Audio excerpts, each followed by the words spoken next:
बिहार बिहार समय समय पर चर्चाओं के केंद्र में बना रहता है और बिहार इस बार चर्चाओं के केंद्र में इसलिए है क्योंकि बिहार विधानसभा चुनाव है। और बिहार विधानसभा चुनाव पे बात करने के लिए अभी हमारे स्टूडियो में मौजूद है मृदुल जी। स्वागत है मृदुल जी आपका। तो बिहार में इस बार पिछली बार से ज़्यादा वोटिंग हुई है, महिलाओं की भी वोटिंग बढ़ चढ़ के हुआ है। तो क्या वजह हो सकता है कि बिहार में इस बार वोटिंग ज़्यादा हुआ है? देखिए, कहीं भी इलेक्शन होता है ना, तो सबसे बेसिक उसका पीछे का फैक्टर्स और कॉजेस देखा जाता है कि इलेक्शन कमीशन पिछले बार के मुताबिक इस बार कैसा परफॉर्म कर रही है। दूसरी चीज़ जो बेसिक मुद्दा होता है वो होता है कहीं भी डेवलपमेंट के लिए इंफ्रास्ट्रक्चर बिल्ड करना या फिर एम्प्लॉयमेंट, रोज़गार देना। तो इस बार का जो बिहार चुनाव जो मोड़ लिया है और इस बार देखा गया कि महिलाएं बहुत बढ़ चढ़ करके चुनाव में भाग ले रही हैं, उसका सबसे बड़ा रीज़न मेरे को ये लगता है कि एक तो नई पार्टी इंट्रोड्यूस हुई है इस बार, जन स्वराज। दूसरी उनका अपना आइडियोलॉजी है, ठीक है, जो पिछले 20 सालों में से हटकर है थोड़ा सा, ठीक है, कहीं ना कहीं वो मुद्दा हो सकता है। दूसरा मुद्दा कि हर प्रतिनिधि अपने अपने क्षेत्र में जब प्रचार करते हैं तो उनका एक बोलते हैं ना, एक आइडियोलॉजी होता है, एक प्रिंसिपल पे वो प्रचार करते हैं, उनका एक मैनिफेस्टो होता है। तो मुझे लगता है कहीं ना कहीं इस बार जन स्वराज का जो झुकाव है वो महिलाओं की तरफ थोड़ा ज़्यादा रहा है, तो ये एक कारण हो सकता है। जैसे आपने बोला जन स्वराज के बारे में बताया, जो पीके यानी प्रशांत किशोर उसके संस्थापक है, तो एक वक्त पे उनकी लहर ऐसी चल रही थी कि लग रहा था कि अब नेक्स्ट सरकार इन्हीं की आने वाली है, लेकिन अचानक से उनका लहर डाउन हो गया। तो क्या वजह था कि अचानक से उनका लहर डाउन हो गया? देखिए, प्रशांत किशोर जी नो डाउट बहुत ज़्यादा एजुकेटेड है अगर देखा जाए तो। दूसरी चीज़ कि उनका जो मैनिफेस्टो रहा है स्टार्टिंग से बिहार चुनाव में, वो ये रहा है कि बिहार के बच्चे बाहर जाकर के मजदूरी ना करें, रादर देन इंफ्रास्ट्रक्चर स्टेट में ही बनाया जाए वैसा। दूसरा चीज़ एम्प्लॉयमेंट खुद जनरेट होगा। तीसरा चीज़ जो मतलब पहले चरण के कुछ दिनों पहले की बात है, जो जन स्वराज के प्रचार के समय जो वो हत्याकांड हो गया दुलाचंद यादव जी का, वो कहीं ना कहीं एक ड्रॉबैक मुझे लगता है कि जन स्वराज में पीके थोड़ा सा मतलब बैकफुट पे आया है। ये चीज़ उनका वोट बैंक को थोड़ा सा हिट तो किया। और एक देखा हमने प्रशांत किशोर जी का कि बिहार यात्रा कर रहे थे जी, चुनाव से पहले ही कर रहे थे, 2 साल 3 साल पहले से कर रहे थे। तो क्या जनता के भावना ये हुई है कि प्रशांत किशोर एक हमारा चेहरा आने वाले भविष्य के लिए सही हो सकते हैं? No doubt. अगर 2014 में जैसी बातें होती है जो मीडिया में है कि प्रशांत किशोर जी नरेंद्र मोदी जी के साथ थे, बंगाल में ममता बनर्जी जी के पास गए, उनकी सरकार बनी, वो साउथ में गए किसी भी सीएम को प्रमोट करने, उनकी कैंपेनिंग करने, उनको अपना स्ट्रैटेजी बताने, वो वहाँ जीते। तो कहीं ना कहीं उनका जो एनालिटिकल स्टडी है सोसाइटी के ऊपर कि जनता का रुख, जनता का मोड़ किस तरफ है, तो उन पे उनका बेसिक स्टडी मुझे थोड़ा सा ज़्यादा बेटर लगता है रादर देन दूसरे पॉलिटिशियंस। जैसा कि आपने प्रशांत किशोर के बारे में बात किया, प्रशांत किशोर एक किंग मेकर के नाम से जाना जाता है। जी, मैंने पहले ही बोला था कि Prashant Kishor as a king maker के नाम से इंडिया में प्रसिद्ध थे। तो अचानक से उनका बिहार चुनाव में उतरना और बिहार चुनाव लड़ना कितना फ़र्क डालता है किंग मेकर बनने में और किंग बनने में? देखिए, इसका जवाब दो तरीके से दिया जा सकता है। मैं बहुत ज़्यादा पॉलिटिकली इंडल्ज नहीं होऊंगा इस स्टेटमेंट पे, बट मेरा जो पॉइंट ऑफ व्यू है रिगार्डिंग पीके जो किंग मेकर थे और वो खुद अब फील्ड पे उतरे हैं, वो ये है कि 2014 चुनाव में पीके का एक लहर दौड़ा, मोदी जी का जैसे लहर दौड़ा, भाजपा का लहर दौड़ा, तो साथ ही साथ प्रशांत किशोर जी का भी एक लहर दौड़ा कि प्रधानमंत्री नरेंद्र मोदी को जो स्टैटिक्स वो देते थे, जो उनका सोसाइटी के प्रति एनालिटिकल स्टडी था, वो काफ़ी ज़्यादा अच्छा था। जो पिछले 70 सालों पे जब कांग्रेस की सरकार थी और लोगों का मनोबल कहाँ से कहाँ पहुँचा, उस पर उनकी स्टडी बहुत ब्रीफ थी। तो ये एक रीज़न रहा कि वो किंग मेकर कहलाएं।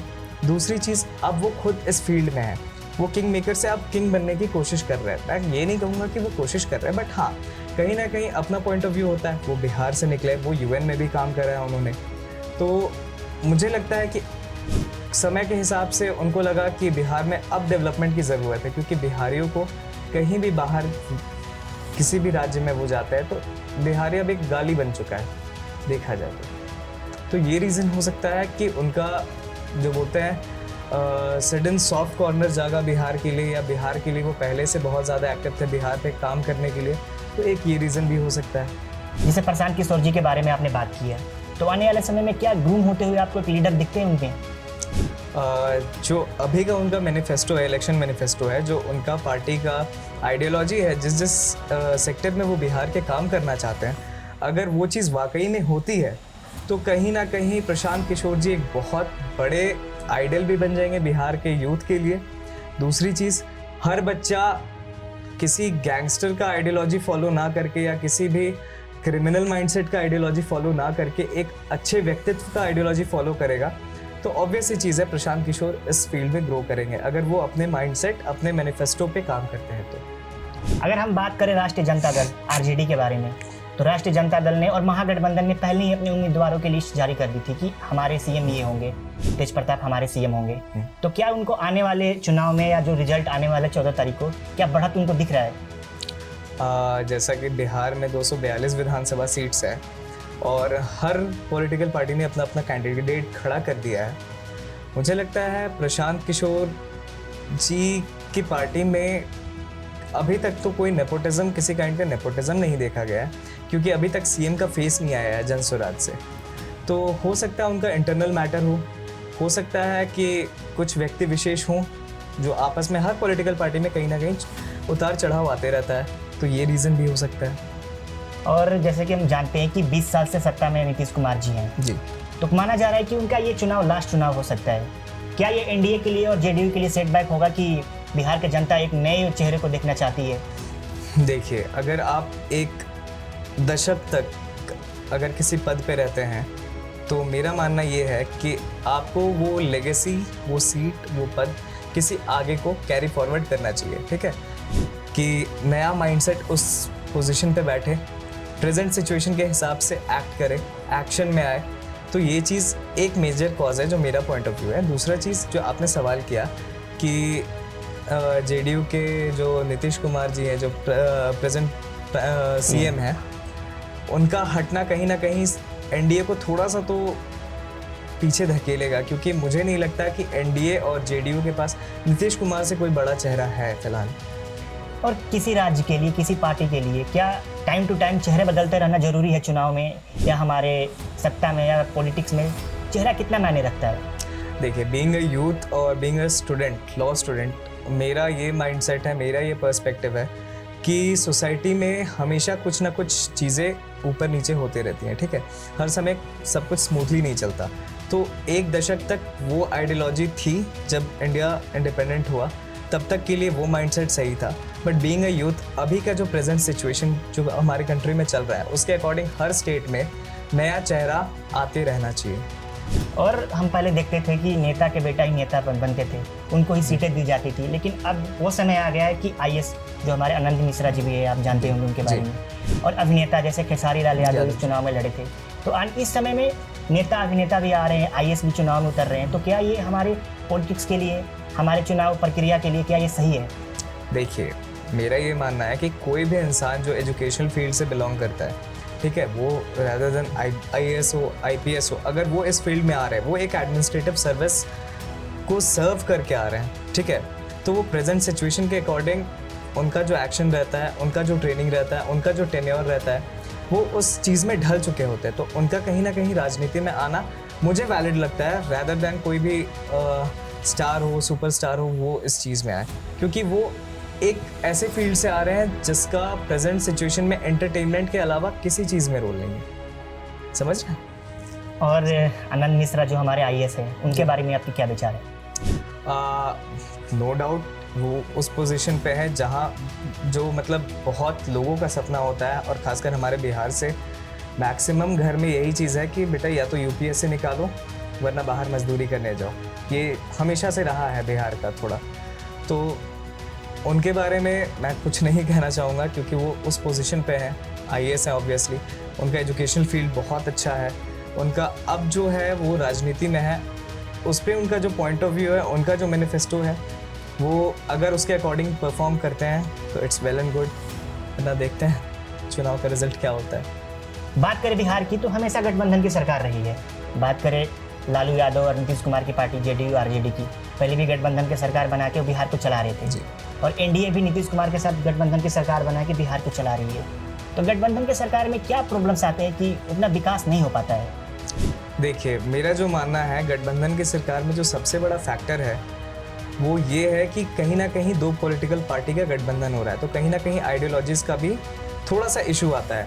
कि एक पर्टिकुलर पॉलिटिकल पार्टी का आइडियोलॉजी ये है उस स्टेट के लिए, और एक पर्टिकुलर पॉलिटिकल पार्टी का जो आइडियोलॉजी है उस स्टेट के लिए वो अलग हो सकता है, वैरी कर सकता है। तो कहीं ना कहीं महागठबंधन या गठबंधन की सरकार में ये थोड़ा सा इश्यूज आता है, ये एक कॉज हो सकता है मेरे अकॉर्डिंग।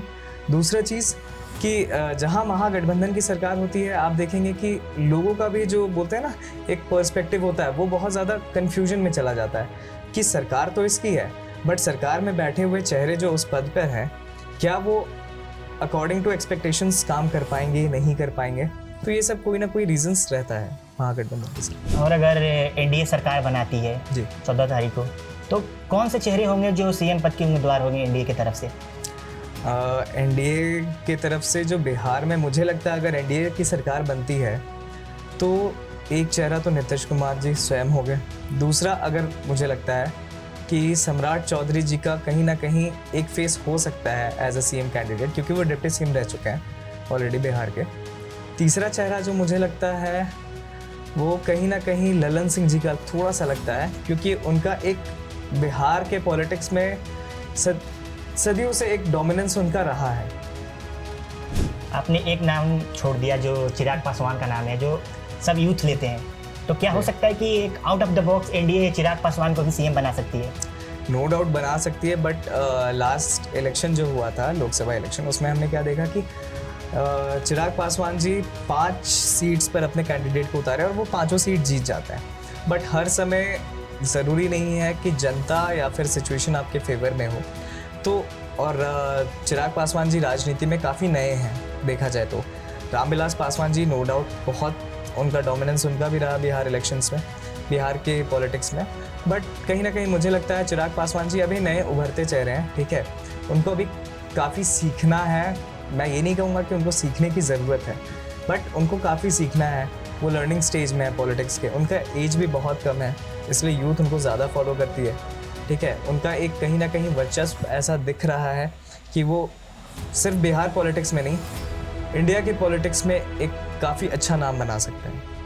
और महागठबंधन की तरफ से कौन चेहरे होने वाले हैं आने वाले 14 तारीख को, अगर सरकार बनती है महागठबंधन की? तो अगर महागठबंधन की बात की जाए तो मुझे लगता है कि तेजस्वी यादव नो डाउट कि वो थोड़ा सा डोमिनेंस दिखाएंगे सीएम के पोजीशन के लिए।